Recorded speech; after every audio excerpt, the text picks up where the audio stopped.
I'm Jess Coronin. I am one half of Left Bank Books. And I'm Eric Duran, the other half of Left Bank Books.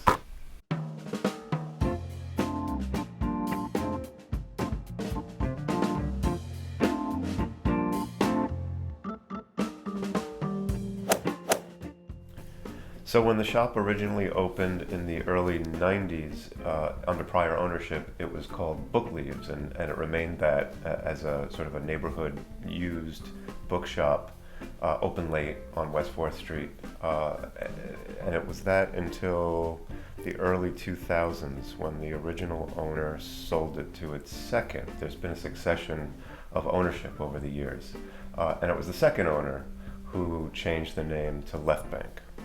And, I think it harkens to the Left Bank of Paris, the Left Bank of the Seine, which is a great neighborhood for bookshops, and there are all these booksellers along the banks of the Seine, particularly in the Left Bank, called bouquinistes that sell out of open stalls. But also, I think it's a reference to the cultural ferment that took place on the Left Bank of Paris in between the wars and later in the post-war period. And then finally, I think traditionally or historically, Greenwich Village has been considered sort of the Left Bank of New York City. So for all those reasons, it's a great neighborhood. Obviously, it has a long, historical association with culture and the arts. There are a lot of artists and writers and people in the creative community that continue to live here. It's a very literate neighborhood. It's culturally literate and aware. So we specialize in literature and the arts and art-related subjects, film, fashion, music, photography, architecture and design, some children's books, some books about New York and about Greenwich Village. We opened in March, or the end of March 2019. I think we are part of the next generation of Left Bank Books. I think we're trying to adapt to how the neighborhood is changing. And the next generation of business owners in this neighborhood.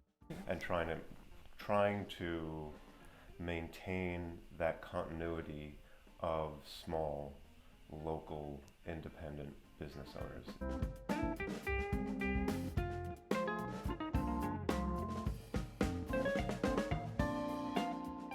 I think the culture of the West Village, there's a certain mythology to it of like, this is where artists go, this is what artists like, and this neighborhood, because of the historical nature of just like the architecture, it kind of plays into that mythology of like, this is where artists congregate. Something that we're incredibly encouraged by is how generally young our clientele is and how we're introducing books of the recent past and the modern past and the present to younger people who haven't seen and held and experienced a lot of these things, and they're really turned on by it.